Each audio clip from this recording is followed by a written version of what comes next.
নমস্কার, আপনাদের দেখছে সংবাদ পরিবর্তন। আজ আমাদের সাংবাদিক পৌঁছে গেছে উত্তর কলকাতা, অর্থাৎ নেতাজি সুভাষচন্দ্র বসুর ১২৯তম জন্মদিবস পালন করলেন উত্তর কলকাতা আত্মোত্থান সমিতির পক্ষ থেকে।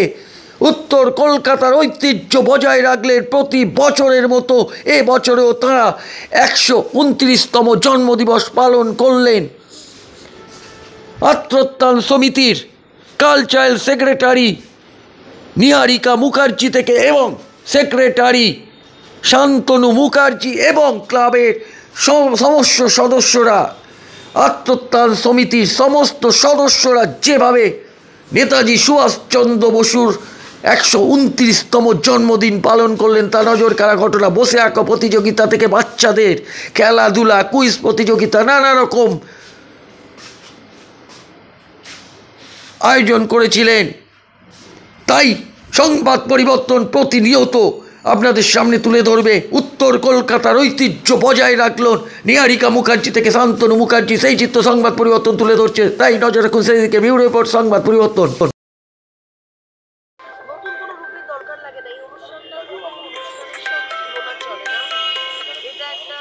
ঐতিহাসিক অনুষ্ঠানই বলতে পারেন, মানে ঐতিহ্যপূর্ণ উত্তর কলকাতার বুকে ১৯৪৫ সাল থেকে নেতাজি সুভাষচন্দ্র বোসের এত নিষ্ঠার সঙ্গে আমার মনে হয় না কোনো অর্গানাইজেশন আছে যে এত সুন্দরভাবে নেতাজির আদর্শে এবং নতুন প্রজন্মকে নেতাজির সম্বন্ধে, নেতাজির ভাবধারায় উদ্বুদ্ধ করার প্রত্যক্ষভাবে না পারুক পরোক্ষভাবে চেষ্টা করে যাচ্ছে যে আমাদের দেশে স্বাধীনতায় নেতাজির কতখানিটা ভূমিকা ছিল, কতখানিটা অবদান ছিল। আজ বাংলার বিপ্লবীর কথা আমরা কুইজের মাধ্যমে যাতে তারা একটু পড়ে, একটু জানে, আমরা এই মঞ্চ থেকে অভিভাবকদের কাছে অনুরোধ জানাই যে তারা যেন একটু বাংলার বিপ্লবের কথা, বিপ্লবীদের কথা, তাদের আত্মবলিদান, তারা কি করে গেছে, কিসের প্রাধান্য, আমরা স্বাধীনতাই পেতাম না আজ বাংলার বিপ্লবীরা না থাকলে, বাংলা না থাকলে। তো এইটাই আমাদের মূল উদ্দেশ্য, যে নতুন প্রজন্মকে আমরা নেতাজির ভাবধারায় আদর্শে এগিয়ে দেওয়া। হ্যাঁ, তাহলে কি মনে করছেন ২৩শে জানুয়ারি ছিল বলেই কি আজকে ১৫ই আগস্ট হয়েছিল? নিশ্চয়ই ১০০% সত্যি। নেতাজি সুভাষচন্দ্র বোস মানে অবদান তো স্বাধীনতায় বিশাল বিশাল একটা গুরুত্বপূর্ণ অবদান, এটা অস্বীকার করা যায় না, কোনো ভারতবাসী অস্বীকার করতে পারে না। যেভাবে আপনারা এত সুন্দর, যেভাবে আজকের যে বাচ্চারা রয়েছে তাদের মনে যেভাবে আপনারা তুলে ধরছেন, দেখা যায় না মূলত এই ভাবনাটা আপনাদের কোথা থেকে এলো প্রথম? এটা আমাদের স্বর্গীয় গোপালচন্দ্র মুখোপাধ্যায়ের কাছ থেকেই পাওয়া। আমরা একটা ঐতিহাসিক বাড়ি, মানে বিপ্লবী অনুকূলচন্দ্র মুখার্জি, আমার দাদুর কাকা, ওনার ভাবধারায় আমার দাদু বড় হয়েছে। আমরা ছোট থেকেই শুনে আসছি, দেখে আসছি। এই থেকেই আমাদের একটা অন্যরকম, আমাদের এই দেশের প্রতি, দশের প্রতি আমাদের একটা মানে আপনা হতেই একটা এসে যায়, আমার একটা আগ্রহ ছিল। আচ্ছা, তোর শেষ একটা প্রশ্ন করছি, আপামর ভারতবাসীকে এই আত্মোত্থান সংঘের পক্ষ থেকে আপনি কি মেসেজ দেবেন? সমস্ত আমাদের দেশের এখন খুব বাজে অবস্থা হয়ে গেছে। এখন ঠিক সেই সময়, যেই সময় আমাদের হাতে হাত ধরে পায়ে পা রেখে এবং খুব সতর্কভাবে আমাদের চলাফেরা করতে হবে। কারণ আমরা আর ১৯৪৬ সাল চাই না। আমরা চাই মাথা উঁচু করে বাঁচতে এবং শান্তিপূর্ণভাবে প্রতীকী ধর্মকে, প্রতীকী বর্ণকে আমরা সম্মান জানিয়ে আমরা বেঁচে থাকতে চাই। আমাদের সব থেকে বড় পরিচয় হলো আমরা একটা মানুষ, তার থেকে বড় পরিচয় আর কিছু নয়। না হিন্দু, না মুসলমান, না খ্রিস্ট, না বৌদ্ধ, না যাই আর যা বলেন, আরো অনেক জাতি। মানে ভারতবর্ষ হচ্ছে মহামিলনের সাগর তীর্থ, এখানে কোন জাতি নেই, কোন বর্ণ নেই, কোন ধর্ম নেই। তো প্রত্যেক ধর্মকে আমরা সম্মান জানাই এবং প্রত্যেক ধর্মকে সম্মান জানিয়ে আমরা বেঁচে থাকতে চাই। কারো যেন কোনো রকম আত্মসম্মানে চোট না পৌঁছয়, সেটা দেখা আমাদের একদম নৈতিক অধিকার। আচ্ছা, আপনার নামটা দিদি? আপনার নামটা? আমার নাম হচ্ছে নিহারিকা মুখার্জি। একটা কথা বলতে চাই, যেটা হচ্ছে এই অনুষ্ঠানটা, জাতীয় আত্মোত্থান সমিতি কোনো রাজনৈতিক মঞ্চ নয়। কোনো রাজনৈতিক ভাবধারায় আমরা এই অর্গানাইজেশন তৈরি করিনি, এই সমিতিকে তৈরি করিনি। অনেকেই আমাদের এই অনুষ্ঠানটাকে, এই মঞ্চটাকে রাজনৈতিক মঞ্চ করার কুৎসা রটাচ্ছে, বিভিন্ন রকমের কুৎসা রটাচ্ছে।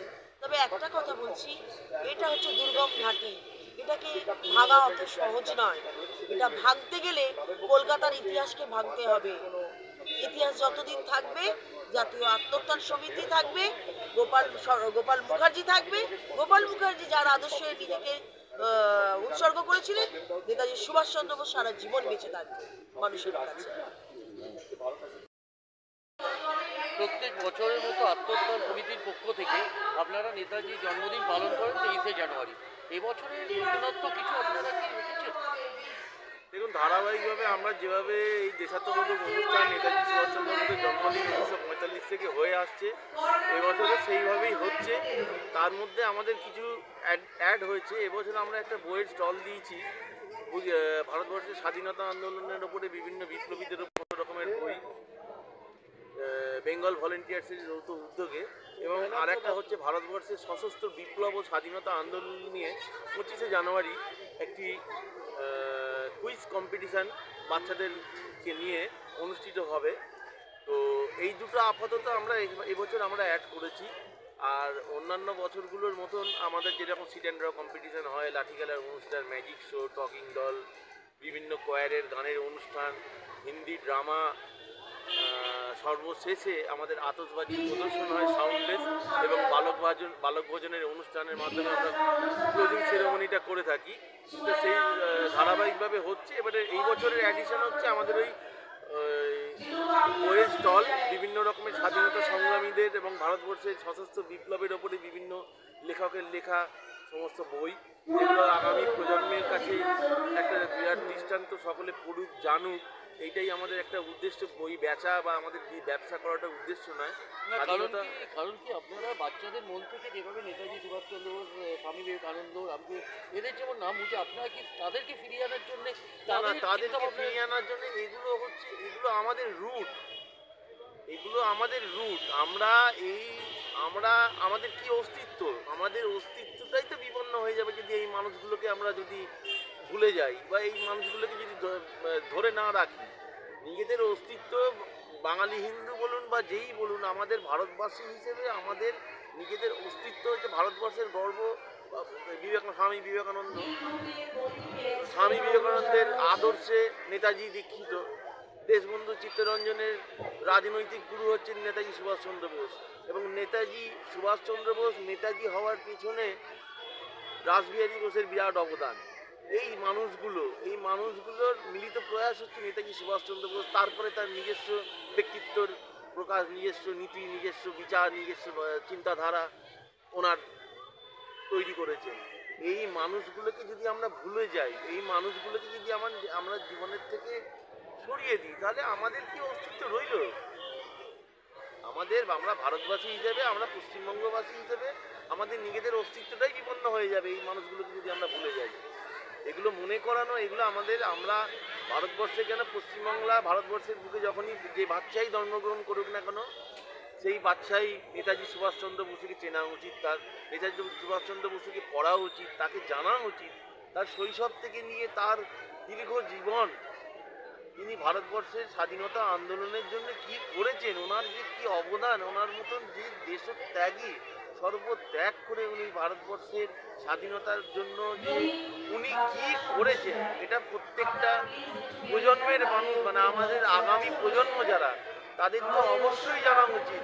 যদি না জানে তাহলে মনে হবে যে জীবনের থেকে অনেক কিছু হারিয়ে যাচ্ছে, আমরা নিজেদের অস্তিত্বটাকে বিপন্ন করে ফেলছি এই মানুষগুলোকে যদি আমরা না জানি।